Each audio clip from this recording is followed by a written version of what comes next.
Après une année passée sous occupation des islamistes de Boko Haram, voici ce qui reste de Banki. Située à la frontière avec le Cameroun, la ville est le symbole de la folie meurtrière de la secte islamiste. Une ville en ruine, devenue camp de réfugiés où s'entassent des milliers de personnes. Alors que nous fuyons, Boko Haram nous a arrêtés. Ils ont frappé mon mari et l'ont enlevé. J'étais tout le temps effrayée. Au moins à présent, je me sens en sécurité.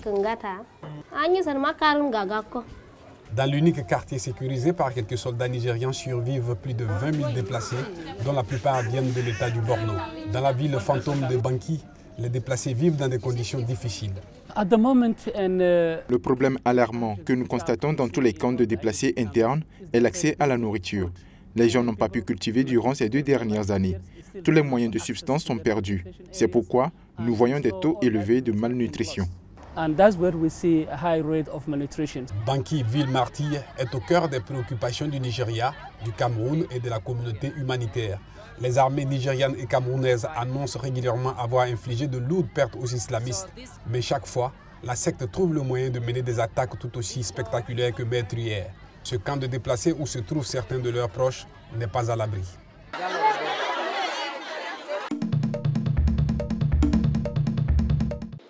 Après plus d'1 heure de vote, le résultat est unanime. Dans cette commune de Baidoa, dans le sud-ouest de la Somalie, c'est le ministre Cheikh Moudé qui l'emporte. Parmi les électeurs, un fan club d'une quinzaine de femmes. Je suis très heureuse. Nous avons élu le plus bel homme. Le vote dure depuis 1 mois et seuls 14 000 Somaliens vont pouvoir voter sur une population de 12 millions. 54 sénateurs désignés éliront dans les semaines prochaines le nouveau président. Souvent, le vainqueur est négocié à l'avance et le vote quasi cérémoniel. Mais dans un pays ravagé par 25 années de violence, ces élections, même imparfaites, sont aujourd'hui vues comme une réelle avancée. Cette élection est juste et bien organisée. Nous sommes heureux parce que c'est la première fois que nous voyons des personnes choisir leur candidat.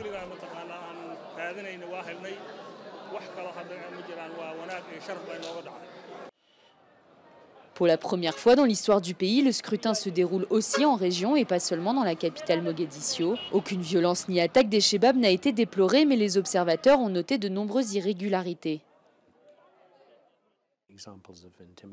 On a vu des exemples d'intimidation, des exemples de candidats qui n'ont pas pu mettre leur nom sur les listes, qui ont été empêchés d'aller physiquement au bureau de vote.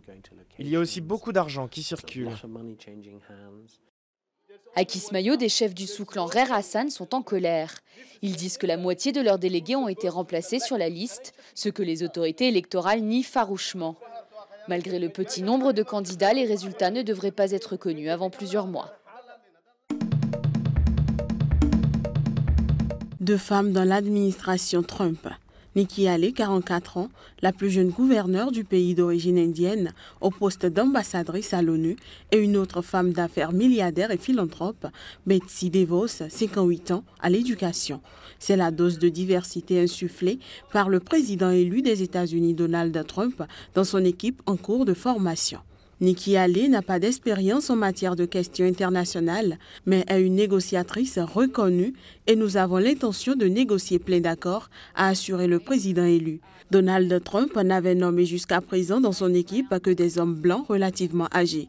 La plupart d'entre eux sont des responsables très marqués à droite, adeptes d'une ligne dure sur les questions telles que l'immigration ou la lutte contre le fondamentalisme islamiste. Le Maya de l'immobilier pourrait aussi annoncer la nomination de son ancien rival de la primaire républicaine, Ben Carson, un noir au poste de ministre du Logement. La nomination de Ben Carson au logement devrait être annoncée prochainement, a lui-même indiqué le neurochirurgien à la retraite sur sa page Facebook. Ben Carson, comme Betsy DeVos, appartiennent à l'aile chrétienne traditionnaliste et conservatrice du Parti républicain.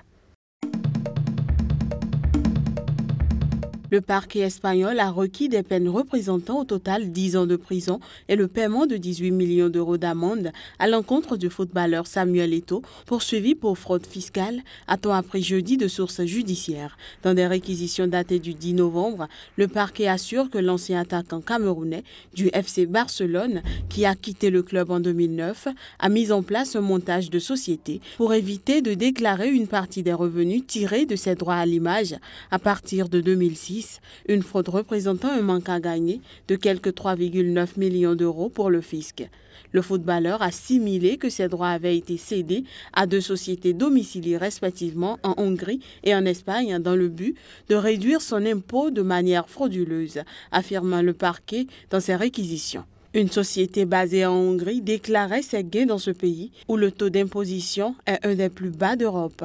Une deuxième espagnole l'est déclarée en Espagne, mais ses gains étaient imposés au titre de l'impôt sur les sociétés, inférieur à l'impôt sur le revenu qui aurait dû être payé selon le fisc. Le ministère public estime de ce fait que l'attaquant doit être condamné au remboursement au fisc du montant de la fraude présumée, soit 3,9 millions majorés des intérêts et d'amendes représentant 14,3 millions d'euros au total. Le parquet requiert en outre une peine d'1 an et demi de prison pour la fraude présumée de l'année 2006 et de 3 ans pour chacune des 3 années suivantes jusqu'en 2009, soit 10 ans et demi en tout.